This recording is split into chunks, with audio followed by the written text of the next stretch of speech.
confidence to leave something like Camille up? Or are they leaving Camille up to take it away for Ray? Because that is something that TSM has had banned away a lot against them. Right. We're already seeing a lot of trends as we get deeper into this patch 7.6, which is what the finals are on. We see a lot of jungle bans in almost every game.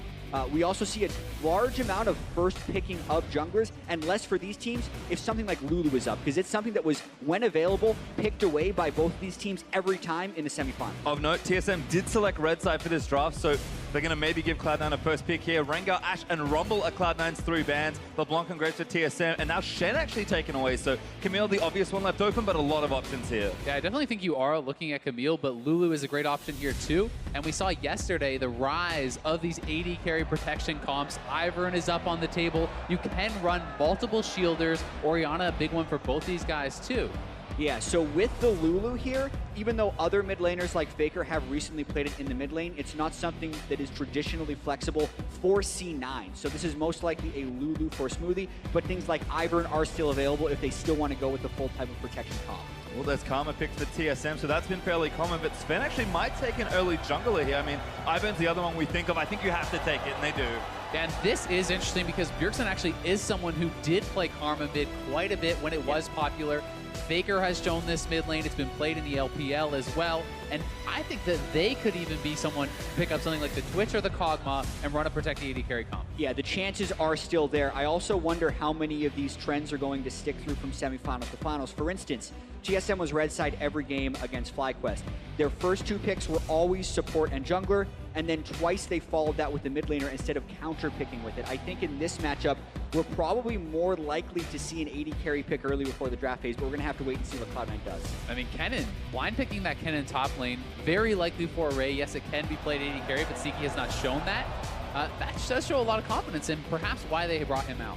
Well, we'll have to see there as Lee Sin's the pick for Cloud9. There's Caitlyn though for TSM, so like you expected, Jett, they are going to wait on mid lane counter pick, but you can already see the power that TSM's assembled in these first 3 picks. Yeah, if they put that Karma bottom lane, that is such a strong shoving lane, it's going to be difficult for C9 to match that.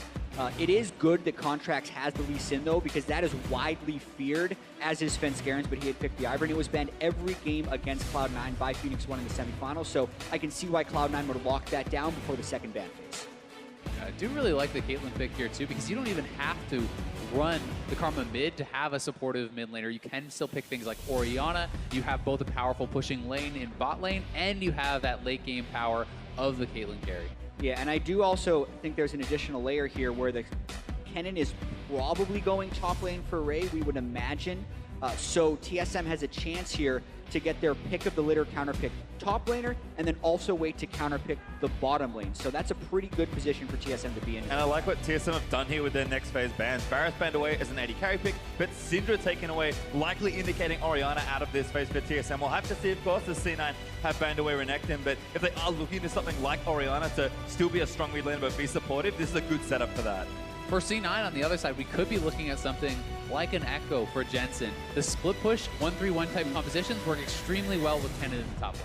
Yeah, I feel like it's very interesting that Cloud9 banned the Orianna, because that's something I was looking at for Jensen to blind as a mid laner since he has to do that. And as you say, Azale, Echo would be one of the next blindable mid laners because his Echo has been so solid, and they needed to match what looks like is an evolving 1-3-1 strategy for TSM now that Camille's locked in. Well, Camille is the pick there for TSM. I think they expected TSM to take Ori, so maybe a mind game there in the draft, but you can just tell both Rebit and Part and the teams are navigating this draft very carefully in this opening game here. Sneaky, though, is going to have to fall back to a different AD carry.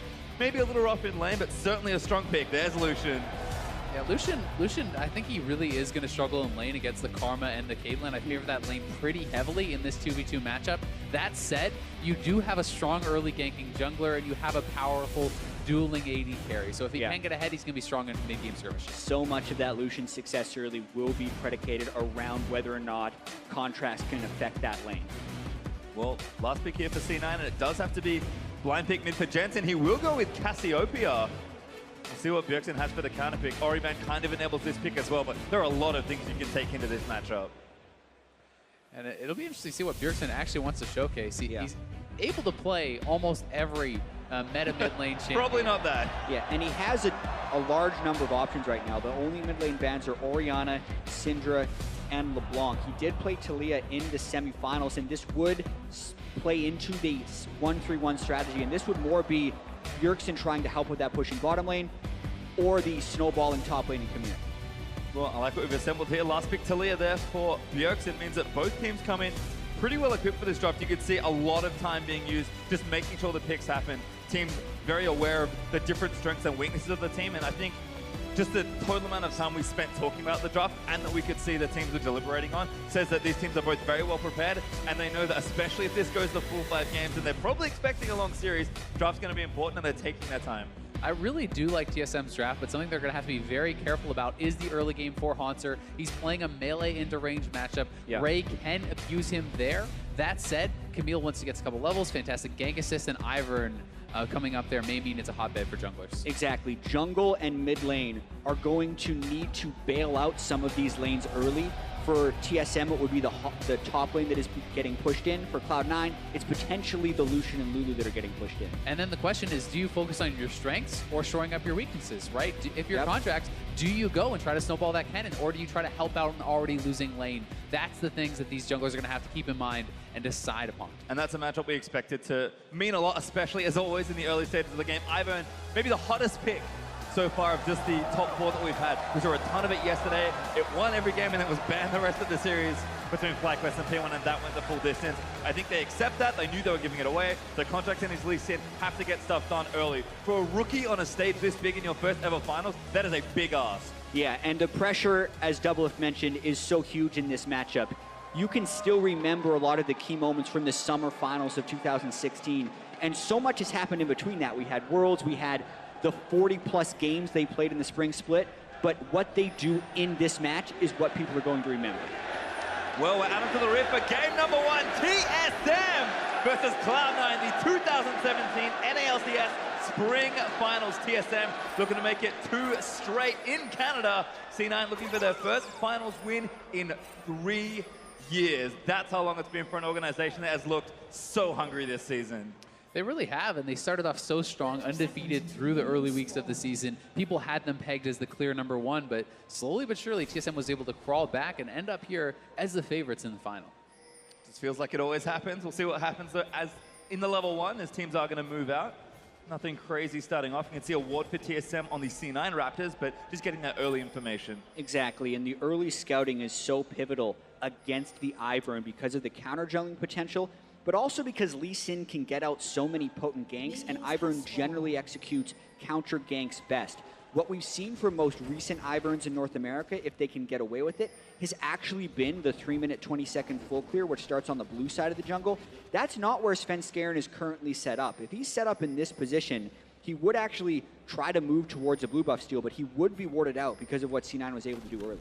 And part of that may simply be that he's expecting Contracts to try to invade him and his blue buff. Bjergsen trying to stop Raptors. Bjergsen's in trouble. Actually taking too much damage already. Smoothie got the first load. Ghost pop there for Bjergsen. Gonna get himself to safety, but burned a pot as well. Yeah, and I mean, chunking him that low, the minions are already out there. He now has to start the laning phase at a pretty significant disadvantage. He's gonna lose both of his potions and not even be at full health. Yeah, he was trying to disrupt Raptors as well because he wanted to scout for Svenskeren to know if this blue steal was safe. So that's exactly the path that Svenskeren's gone with. Well, I like it. Very aggressive here, but Contracts moving into the other side of the jungle probably just mean the trade here, as the junglers are going to move vertically through the early clear. And that's what the ward at Svenskeren's Raptors tells them. So at the end of the day, it is Bjergsen sacrificing a lot for what is actually not that much of a gain. Man, I mean, the one thing to note is Svenskeren actually stayed around on that blue side. He did mark up some extra camps, so he is trying to clear more of that jungle out, and Contracts now getting collapsed on. Oh, be okay. Ignite's already down. Kill him. He's going to beat it. Contracts needs to be careful. What's up? The Wild Turtle! First blood of the finals!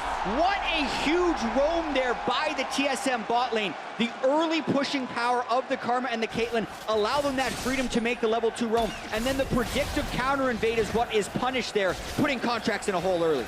That is so big for the TSM bot lane. Now Caitlyn with a blue can spam out, and Ivern is sneaking up to the top side. Could be looking to sway this matchup as well. Svenskeren looking to go in. Haunter going to leap forward. Flash from Ray's going to get him to safety. Svenskeren not needed. Haunter already gets the summoner though. I feel like that flash was a little bit unnecessary for Ray. The early damage that an Ivern can put down is very low, and Haunter had already expended the hook shot just to close the distance and didn't get the stun. See Bjerg struggling a bit in that lane. Jensen burn the ghost to get aggressive. Oh, Smoothie now going to get aggressive by Turtle again. Almost gets the headshot, but forces a flash. Bottom lane going really bad early. That 90 caliber net was so close to connecting from Turtle. Would have been another kill. TSM definitely hoping to now build on the strengths of that bottom lane we talked about. Already getting that blue buff on Caitlyn is so huge. And just watch this again one more time from Bauerfrost. Lands the empowered Q and then just gets the ignite. Contracts didn't have many other ways out there unless he would have ward jumped early maybe, but it seemed like they just had the cut. I mean, I think that the correct decision there would have simply been go up towards the Scuttle Crab. You can ward jump out and try to run out because Caitlyn is going to be on the bot side. He escaped towards that bot side and into Caitlyn's arms for first blood. Just a great trap set by TSM as Haunter and Ray also continuing to trade. Cannon does have the early advantage. Fervor has been very common on these types of top lane Cannon. We'll likely see some sort of Runans on hit build as the lane continues. But it looks like Contracts might even be dipping in to try and get a gank, but for now, they'll leave them 1v1. Ray looking good early on. Yeah, the early laning phase from Haunter, though, getting the CS advantages of melee into the range matchup is very promising because for this Camille to be successful, he does need to be able to duel the Kennen at almost every stage of the game. Haunter's Camille has been widely banned by most of the NA LCS.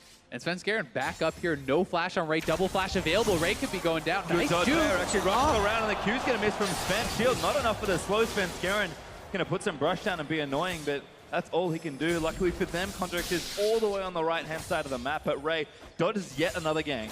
They might want to continue pressuring this lane, though. You can see Bjergsen already putting wards up towards the top side, so we had that question at the start of the game, Azale. Does TSM try to snowball around their bot lane, or are they going to be trying to use their pressure upwards? It looks like Svenskeren and Bjergsen are trying to control that top side with wards and just relying on the strength of the Caitlyn and the Karma for now. And I think it's a smart choice, but Contracts down here, No no ward.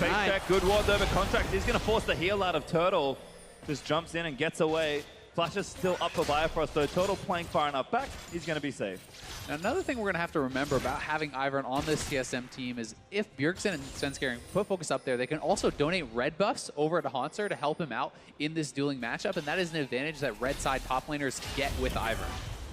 Sneaky also under threat. Smoothie, no flash. Maybe in trouble as well. Svenskeren going to walk in, get some brush down. Spotted by the Scry's doing moves there by Contracts, who is back down on this side. Looks like Sven was anticipating continued action here in the bottom lane, which does leave top lane isolated again. Ray has caught back up in CS, but again, this seems good for Haunter early on. I mean, the pressure not working out isn't good for him, but the fact that his even's great. Yeah, and Ray sticking around quite a long time, still yet to go back for that first buy. So if he can continue to shove Haunter in, that's pretty good for C9. Plus, the wave is actually in a pretty awkward spot for Ray. He's going to have to base, and the wave is going to be frozen against him. So now he must push in that wave, which means Svenskeren can come up topside, knowing he has to either TP back or get frozen on, and anticipate that. Looks like Haunter held onto his teleport as well. And if they see a TP, Svenskeren is in position for a potential gank here. Contract though up on this side, Sven smites away the Grom. We could see some conflict here. Svenskeren's in pretty deep, and with that top lane pushed against him, it could have been a potential collapse with a Ray teleport, but he spots Lee Sin and gets out. Yeah, so, I mean, Ray is essentially just bleeding CS now, because all of these creeps are getting denied to his own up in the top side. Since Haunter had this set up, this is very nicely positioned from him. And not only is he getting the CS advantage, he's going to get ahead in levels and XP, and we need Contracts to come up topside and help Ray, or this freeze will be pretty awkward. And Camille is just one of those champions that, like you said, kind of does need to get going in the laning phase and stay at least even. But when she gets ahead, it just feels like you can't really do anything. Yeah, the closing range of the Camille is so immense that it is a substantially good snowballing champion. It makes freezes like this even more dangerous, because if Ray now is tasked with going up there to get CS, if Svenskeren were there, theoretically, Haunter just ults in on Camille, Ray can't escape, and then Ray's going to lose the duel because of the extra shielding from the Ivern, but it looks like it will be shoving back if Ray does this right. Yep. It's a lot of harass down. Well done. Actually, maybe going to keep going. No tower dive in sight. Not enough marks to stun up Haunter, who does have his teleport, so will likely burn it here just to get back to lane. We'll see though. Again, Ray held onto his, so potential play on the other side of the map is also something opened up here. As Jensen now with a fresh blue buff, just going to push things in. And there's that red buff donate you guys talked about for Haunter. And one of the biggest things that is kind of underestimated about the red buff is actually the out-of-combat regen. But They're in. Good Grenola in here. Svenskeren also lining it up. Ray already taking a little too much damage. Good root in. Daisy's out. Ray going to flash again, but Daisy is going to look to chase it down. Looking for the third hit as Haunter trying to get the assassination knock up there. And Haunter gets the kill top lane. And And that's exactly what we just talked about. Ray was sneaking his head in a little bit too much because he has to respect the ult of Camille with the Ivern backing him up. Even though he'd already poked Haunter down to half health before he retreated, it still wasn't enough and Ray falls. Bifrost though taking some damage here, but TSM's bot lane still looking sturdy, up a healthy amount of CS, 20 so far. Jensen steals away the blue, but Svenskeren might make him pay for it. Bjergsen here ready with the ultimate. Daisy though chasing down Jensen, this is frustrating. Coming, Jensen, he's gonna get knocked up there as well. Though. They're gonna come up. Contract diving back in, looking for a kick on Bjergsen. Jensen dives forward, but he already buttoned the flash. Bjergsen flashing away, gonna try and get the kill down. Total snipe Jensen with the ultimate. Jensen actually did not have his ultimate for that, so that had been used in lane, and that was why TSM felt confident to make that collapse. And not only do they get the kill, they're going to get Infernal Dragon off this, and this early game is getting out of control. Yeah, massive early game swings right there, and that's the second collapse that the TSM bottom lane has been able to make thanks to their lane priority. And again, everyone maybe had a lot of questions for the likes of Turtle and Bifrost, but certainly looking clean in the early stages of this game. Infernal Drake will be the prize there for TSM. 3 kills up already and pretty much 2,000 gold ahead. Things going exactly how the reigning champions want.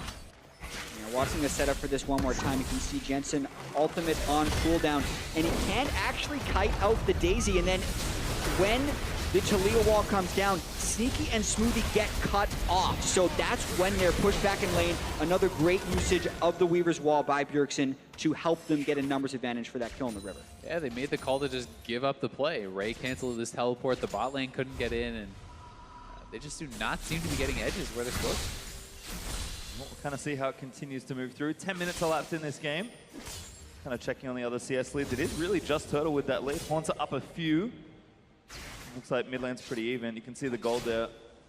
Looking very good for Turtle, actually, about 1,000 ahead. And just some little leads here and there for TSM. It's not huge, but these are the kind of early games that TSM are known for. Last split seem to be continuing on good form so far. And one of the big things that doesn't really show in the CS is the fact that Haunter should be losing this matchup. You know, and yes, he's not massively ahead, but he has a kill, and he's up in farm against a ranged matchup as a melee early on. And when you do get ahead like that, it's so easy to just non-stop repeat those ganks with the ultimatum and that Ivern. Svenskeren continuing to take camps away, though. Ivern, really frustrating when your team doesn't have control of the map because it feels like you can go anywhere. Contracts is kind of trying to match and steal some away, but Sven will be here instantly, going to be able to take the camp away. And Contracts, I mean, Bjergsen's ready, not with the ultimate, but does have his ghost. Just going to get forced out of TSM's jungle as Bifrost and Turtle are actually working on the first turret here pretty much solo. Yeah, and it's really tricky. You have to start thinking about how C9 would be trying to get back in this game or just weather the storm. And for the most part, I think they're trying to weather the storm until they can get Cassiopeia and Lucian into team fighting form, which is kind of Blade of the Ruined King, Black Cleaver, and a few extra items onto him. But in the meantime, there is so much pick on TSM that's incredibly difficult for C9 to do. One of the things C9 will have is teleport, because Haunter did complete his to that bot lane fight, and Raze is coming up now. So if they could get some sort of ward in, they could look for a play, but TSM pushing for the first turret. Ivern sees starting. Sneaky actually eats a snare. Turtle in, looking for something. They were roaming people down to the bottom lane, but they do not have a deeper ward which would be able to teleport in behind TSM. Note the control ward in the lane rush by TSM, really hoping that nothing snuck in behind them, because that would be a moment for C9 to try and get back in the game. Contracts avoids the next snare from Svenskeren, and the siege stops in bottom lane. Briefly now for TSM, but look for everyone to get significantly further around the map. I mean, Bjergsen back with the ulti, looking for top lane now. Going to clear out this control ward first. The fact of the matter is, TSM doesn't actually need to force a play on bot side. They will just slowly get this turret regardless. It's C9 that must force a play or accept the first turret loss to a Caitlyn who's already way ahead. Yeah, and I like what Svenskeren's doing here. He's just Iverning in the bottom lane, moving in, probably going to cast Daisy right in front of the turret, and just hope the other team engages on you because you're set up for that. Too far forward. Lulu ulti and the flash might save him. Contracts down here as Bifrost did tank a number of turret shots. Now Daisy trying to get out of the way. Contracts doesn't want to finish that kill off, and C9 will preserve their turret. TSM invest quite a lot and do not get the siege.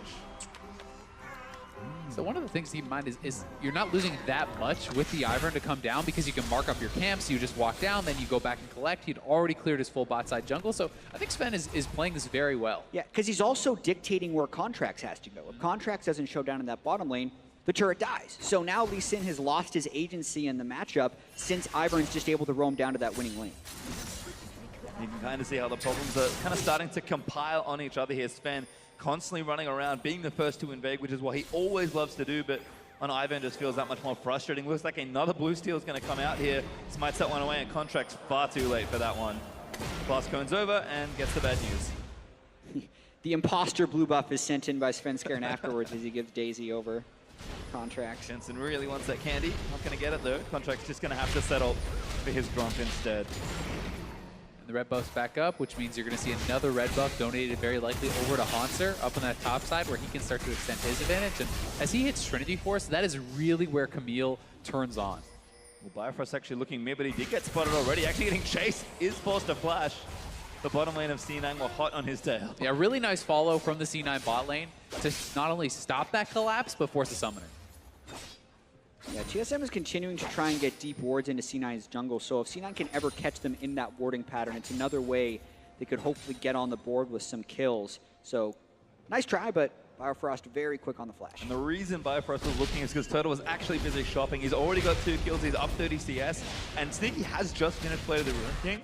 But Runa's Hurricane now being finished means that that turret siege that was starting and constantly pushing their lanes in just gets even harder to deal with now. Yeah, and this bottom lane turret is actually quite important because in the grand scheme of things, the 1,500 gold lead of 14 minutes doesn't mean that much, especially to Cloud9. When the turret goes down, though, that moves it to around 3,000 or 4,000. That's a much more substantial gold lead that will lead to more item power spikes for TSM. I will say, though, despite being behind on gold, Blade of the Ruin King is so ridiculously efficient early on for the Lucian that they do have some sort of an opportunity here to actually look for a fight.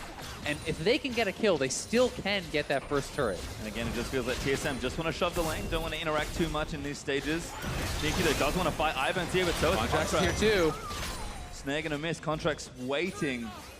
Gonna check that first brush, but Contracts isn't there. Gonna have to guess again. Yeah, teleports are up for both top laners, and currently they're not in position to interrupt each other either if they did want to come down. Looks like Ocean Drake up in 10 seconds is part of the reason all the action has started. Contracts and Spin gonna meet once again, but Snare gonna zone him out of the way, and that's C9's control ward down as Bjergsen surfs Top lane. Top lane. Ultimate him up. Gonna try and cut off Ray. Haunter gonna flash in, looks for the ultimate, does get it down, and now Bjergsen, he's just gonna unleash Ray. Plus the ultimate, Haunter gets the kill. Nothing that Ray can do at all unless you are smashing this matchup. Haunter will always be able to ultimatum you in, and if there's no one else there, you're going to lose that every single time. Yeah, and if Bjergsen finds those little windows to sneak away without losing a bunch of damage on his mid lane turret, he's going to do it. But what he does sacrifice, we mentioned the Ocean Drake just coming back up. Bottom lane seemed like the battlegrounds. That's where C9 was prepped. So they see Talia go up top. They're just going to take the Ocean Drake. Daisy pops out. TSM might try and trace a kill, but the Drake already down over to Cloud9. Happy to take at least one away and equalize that objective. Jensen, though, maybe caught out here. Sven, he's going to miss the snare. Great dodge there from Jensen, although Daisy is going to keep going. So frustrating as a mid laner. Cassio just has to run away as fast as she can. Jensen still with a bit of health left to play with, but Haunter taking the top turret. So again, continuing to trade objectives here. Exactly, and that is first turret solo gold over to Haunter. So despite the fact they lose the dragon, they get a kill, they get all that solo gold. That's about near 1,000 gold that Haunter just picked up over his opponent in that little play. My math isn't good, but he's got a lot of gold, and I think Trinity Force is up real soon as we'll watch this play again. I mean, just so easy to set this up. Yeah, and aside, the wave is always in the right spot for Haunter is the key thing to point out there, because Ray didn't get hit by the skill shot. He dodged it. He then flashed away. He has no other ways of moving away unless he just didn't start in that position because of the way the Camille ultimate just works when Talia roams up with Weaver's Wall. Yeah, your only chance really in that situation for Ray is you have your opponent so chunked down so they can't engage into you because you're dominating lane, or someone is there to back you up for the counter gank. Neither situation is happening because of the lead that Haunter has developed, and they don't feel like they could even win a 2v2. And if we look at what Haunter's lead is now in terms of itemization, Trinity Force just finished. 2 long swords and a ruby crystal to move towards that next item. I mean, Ray was already struggling with all the attention he was getting. His contract gets chunked out by Bjergsen. We talked about Camille killing that Trinity Force, and that's kind of where her peak, where she starts. Haunter's there now and has extra as well. Yeah, the game is on the brink of snowballing in TSM's favor right here. They already took the top lane turret. The mid and the bot lane turrets are a few hits from destruction. If TSM gets the first 3 turrets down with this 1-3-1 competition, it's going to be very difficult for C9 to force team fights to pull themselves ahead. You really have to feel like C9 needs to force something and make something work before that happens, or the gold lead this early on is just going to be too much for them. Yeah, and we do have to point out that C9 was not a good or great early game team throughout the regular season. It's kind of miraculous that a team that was second to first place the entire split, even at the end of the regular season, averaged a negative gold difference in 15 minutes. And they were able to achieve their winning record because they were so good in team fights and so good in the mid game. So you can never really count Cloud9 out, but this is a very critical moment in the game. This could be a bad news here for Jensen. Already caught up by JC. Now Haunter coming down. That's an easy kill as Bjergsen walls in just to make sure. Now the bottom lane is in so much trouble for Cloud9. Haunter moving in, looking for sneaky. Jason Hawk comes out smoothly, already getting almost trapped out completely. Forced to burn the ulti on himself. Contract kick Contra away, but Ray does get into turn around Sneaky. Picks up one of his spins, Gurren. Contract starts back in. Bjergsen does take out Sneaky. Ray falls as well there for Cloud9. That's 4 dead, with Contract the only one left. It's an absolute disaster for Cloud9. They felt like they needed to try something, but Jensen's already down. They lose 2 turrets. They lose all those kills. The gold lead is just almost insurmountable to 19 minutes in. Yeah, TSM is just clicking on all cylinders right now. Pretty much every individual is having a strong game, but it's led by Haunter here. He's the one who got the first turret. He got the first kill in this impending team fight, and he's the one who kind of took it home in the end. If you look at the play, I mean, it's just Haunter, again, he comes down, the ultimate's up, you're locked in, there's no escape, nothing that Jensen can do. The players are not in position to fight, and C9, they know this is a losing fight, but they still TP in Ray and try to get something. Yeah, and Haunter started that play in mid lane and caught Jensen at red buff. So when he has that big of a lead, the agency that Haunter has on this Camille to make plays and have the game go on his schedule, he's really taking advantage of. That mid lane turret's under trouble as well. Jensen's going to have to get out of the way as Turtle takes it down. Good dodge again by Jensen. Out from under the Ivan Q. But unfortunately, it's not stopping their structures from falling. TSM with 4 turrets to nothing and a 7,000 gold lead already at 20 minutes in. And Haunter, he's bullying Ray at this point. Yeah, he is playing with so much confidence right now. Well, Turtle and Sneaky gonna do a battle. Trump's gonna make it real bad news. Turtle able to get the 1v1. There's nothing going right. Ray's gonna die again topside. Yeah, Ivan maybe not needed. Is here for the assist and a few shields. Haunter unstoppable now with 5 kills. And it's falling apart for Cloud9. Yeah, something we really didn't talk about before the series, everyone expected Impact to start, was there's also a lack of experience for Ray in these big matches. He is not someone who's played in these matches. Neither is Contracts, and they're getting really outshined by Haunter and Svenskeren now in game 1. Yeah, maybe Reaper had hoped giving Ray the start would give him the confidence here, and they wanted to play a carry versus carry matchup against Haunter, but Haunter did say he can play carries better than Ray and tanks better than Impact. Right now, he is definitely smashing on Camille. I mean, there's bad news everywhere, unfortunately, for Cloud9. So watch this replay again. This is cute. I mean, Sneaky, he does try something here. As Lucian, this is the kind of thing you maybe can go for. Yeah, the last step on the trap is that free headshot, and that was kind of the fatal error, but you have to feel like he just thinks he needs to make something happen. He has Blade of the Rune King. Hey, maybe if I win a duel, something happens. Yeah, double headshot there. 90 caliber net into a headshot, trapped into a headshot. So the right things for Wild Turtle to be doing on Caitlyn, and Caitlyn's that champion that you talk about having the weak mid game. The Blade of the Rune King, Black Cleaver, Power Spike is where Sneaky is supposed to have the edge on Lucian, but it feels like by the time Sneaky has his second item, Turtle's going to have his third, so that spot's really never going to happen. Yeah, you just catapult completely past it with 4 kills and early turrets, and I think we're about to see Ray in some trouble again. Yeah, Ray is caught farming in places he just cannot be. He does have a flash and ulti, but Haunter is just going to try and fight him. Ray, decent ulti, he's going to keep trying to catch the Camille. Haunter finally ulti's down. He's going to miss that next number. Redemption from Ivan. He's going to make it a very unfair looking 1v1. Ray, though, able to get out of that situation. Yeah, credit to Ray because he dodged everything. He got, oh no! Haunter keeps sweeping in. Playing with your gold lead right there. Haunter's just so far ahead. He missed everything and still ended up winning with a little bit of help. But, I mean, that has got to be so frustrating for Ray. Haunter missed, what, 3 hook shots? Yeah. He missed so many tactical sweeps. Like, he was missing literally everything and still won because he's so far ahead. That's what happens when you're 3,000 gold ahead now of your lane opponent. And the mindset, you can see it from C9 now, with Sneaky trying to dive in for a duel which he narrowly lost, and then Ray trying to make the hero play, still going back in and narrowly losing. Yeah, I mean, you have to try to make those plays, otherwise you're just playing to not lose. And Ray plays it very, very well. Yeah, he gets the move speed from the Blade of the Rune King to dodge the first tactical sweep, and then right here, he's just making sure he's continuing to weave in his auto attack, sidesteps yet again, has to live through the redemption, and here he can quit. he's kind of withstood Haunter early, but he flashes in because he knows he has the marks for the stun, but he doesn't have enough damage. Haunter gets his shield back and then lands that last hook shot. Well, I think Ray could have actually just not used his E there. He could have just kept autoing. Probably gets the kill. And he probably gets the kill. He actually went into melee range, allowed Haunter to get that last auto, and then the hook shot for the killing blow. So a bit of a mistake on the end of that duel. And that's one of Ray. And that's one of those things that people that have played AP Cannon for a very long time don't really care as much about. But if you're playing some sort of on-hit AD build, you need to, because you cannot auto during Lightning Rush. I failed many a kill trying to do so and not being like, oh, I can't do this. Well, TSM monumentally ahead at this stage, fast approaching 10,000 gold ahead. And the question for them now becomes, how does TSM close out this game? How dominant can they look from ahead?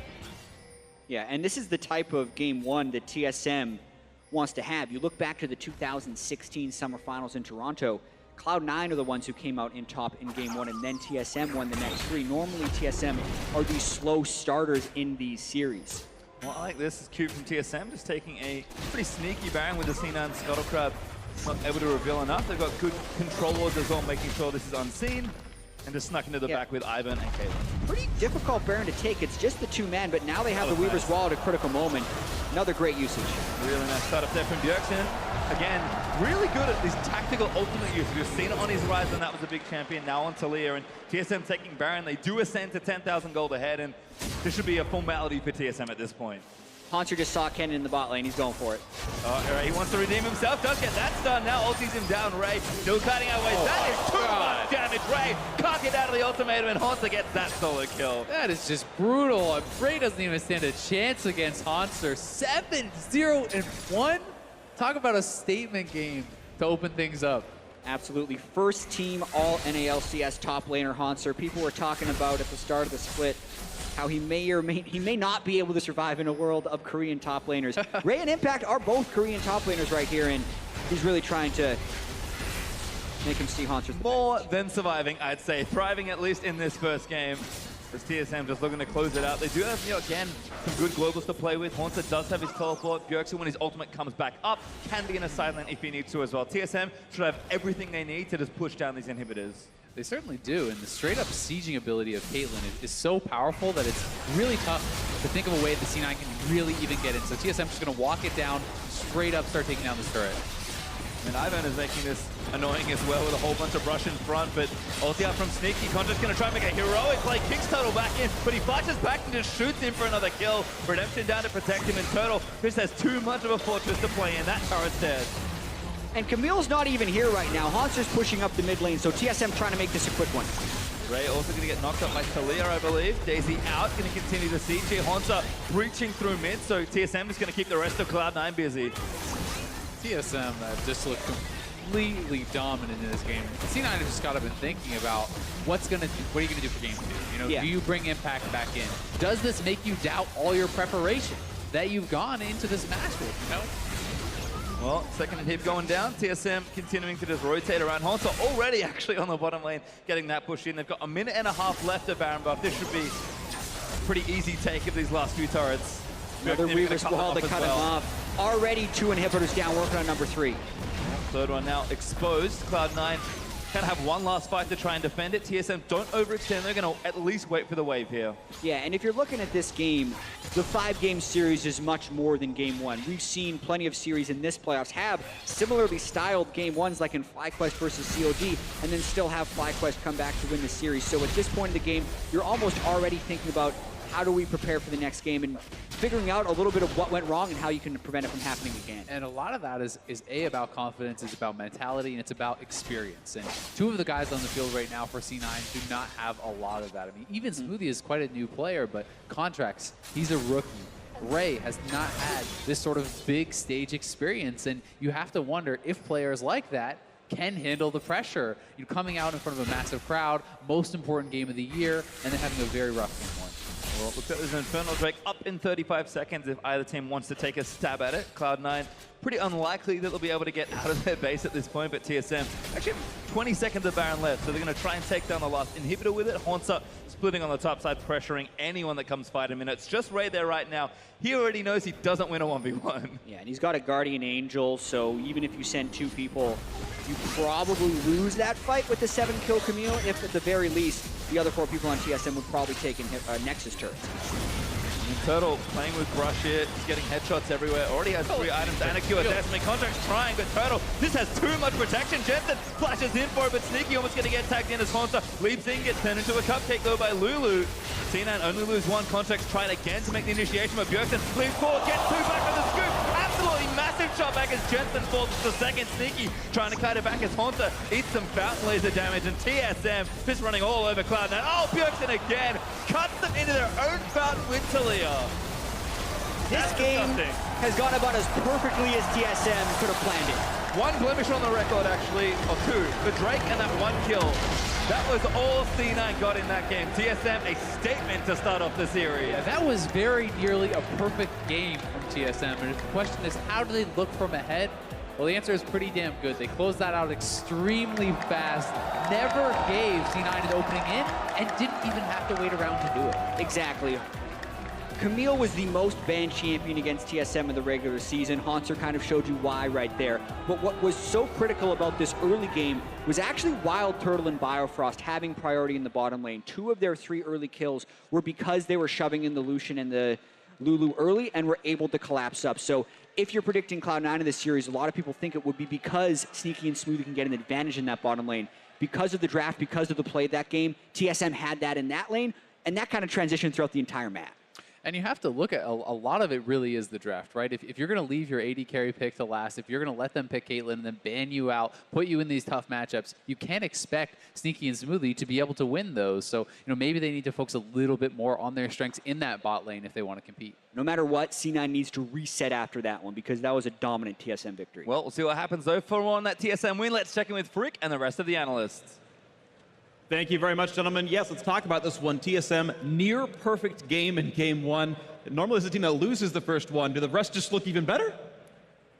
Possibly, but I don't know. I feel like C9 are going to take a lot of lessons from this draft because this draft kind of sucked, to be honest. Why are you taking the Lulu first when you could take Ivern first, and then Lulu Karma are interchangeable as the bottom lane protectors? So if you take the Ivern, you don't have to ban the Orianna in the second phase. You can ban Camille instead, because then they aren't going to run a protect the AD carry comp, because then they don't have the Ivern, and then they'd have to kind of combo that with an Orianna, and it would be a different type of composition. So I feel like that was a big failure, not taking the Ivern first. Yeah, I don't think the other games are going to look worse than this game. Yeah. Honestly, though, the planning that went into this for TSM is really what shone through to me. They draft an anchor bottom lane with Caitlyn and Karma. That gives you so many options with Ivern, and how important the multiple starts are with Ivern. People are going to blame Contracts for, oh, he's a rookie up there on stage. It's really nervous to go invade super early. But TSM planned this ahead. They have an anchor bottom lane that's going to be pushing. If you invade on the blue steal, you can't do anything about that with Ivern because you might instantly steal away the blue. And so you're expecting Contracts to go for the counter blue. But their bottom lane is pushing up. They don't have the support to do that, and he kind of falls into that first mistake. Yeah, and we got to see. Sorry, go ahead. I was just going to say that monkey moment by C9 where their jungler went bot side into a losing matchup and gave him blue buff in first blood, and then Svenskeren went top side and pressured their losing matchup, but actually successfully blew Kendon's flash. Just totally sealed the early game for C9, and I think that draft was just like one of the most god-awful drafts I've ever seen in my life. One other tiny little thing that added to it as well, people were like, oh, Bjergsen got blasted trying to steal the Raptors. Smoothie was there on the Lulu. He's the one that did most of the damage. So it's a Lucian 1v2 starting versus Caitlyn Karma. I mean, what's your option there, Double? Like, you get pushed in, you get harassed. There's no way that they have control of bottom lane.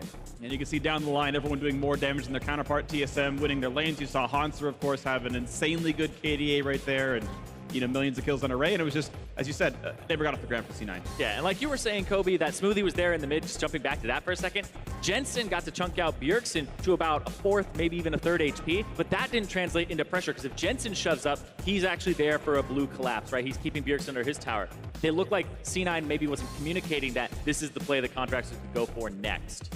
The other thing I really like that TSM did in this draft is getting 2 super mobile champions for their solo laners. Yeah. Because Hanser and Bjergsen are the 2 guys that really create a lot of the plays for this team. If you have Camille, who's one of the least talked about things is her engagement range. If she gets ahead, like both she can escape and she can engage from super far away, and Hunter just went off as soon as he got that lead. I highly doubt that Camille is going to be left unbanned for the rest of the series. Like, this champion just seems insane. I've always said this, but like, Camille, if she gets ahead, she just takes over a game. Even if the rest of his lanes, even if Hanser's bot lane and mid were losing, I think he still would have been able to use Ivern's shield and Redemption and Locket to just totally carry team fights and snowball. Yeah, she's pretty disgusting. Actually, that 1v1 that happened up in the top side, I looked at it again. The adapted defenses actually swapped in the middle of it. It was magic the first time, and then when the second time, when he went back in, it actually swapped to physical damage, so the Kennen couldn't auto-attack her down in that last moment. I was like, oh my god, this champion just actually went the right way at the right time. It's ridiculous. I mean, the thing is, it's weird because I would consider that mechanic Kennen favorite. If he's half physical, half magic, and he's like, oh, you got magic shield, I'll wait on the ulti and let it time out and auto you for free. If you get physical shield, I'll hit my spells and wait to auto. Exactly, but he already used his spells, so it swapped to physical at the second half. Yeah. Like, all I have is autos for the rest. Although I would still rather be a hybrid champion against Camille in general to ignore some of the shield. Either way, I agree. Doublelift, I want to talk to you about something because we've heard for a while, like maybe you want to get back on TSM. We looked at Wild Turtle stats this game versus your stats against Sneaky Smoothie last time in Canada. Turtle's winning late by more than you did. Any thoughts? Whoa. No. He got blue buff. He got blue buff This at is for first. Doublelift. This is for Doublelift. Any comments about He played really well. I think like his collapse on Lee Sin's blue, like I can't discredit him. He pushed up the lane like he should on Caitlyn, and when contracts like went over aggressive, he was able to capitalize on that. Yeah. The flash net was pretty creative there. And then other than that, like I think Caitlyn versus Lucian, when Lucian gets ahead, he snowballs through Bork, and when Caitlyn gets ahead, she snowballs through just like permanently pushing and playing basically to avoid trading. Yeah. And I think like Wild Turtle did a good job of just like slowly chipping away at that tower and waiting for Talia, waiting for the Camille TP. He didn't overplay as Caitlyn, which is a really easy mistake to make. Yeah. And then I mean he just did really well through the early game. All right, well, of course, a very solid win by TSM, 1-0 start for them in the best of 5, and of course, Game 2 is coming up. We'll see if C9 can fire back. Stay tuned.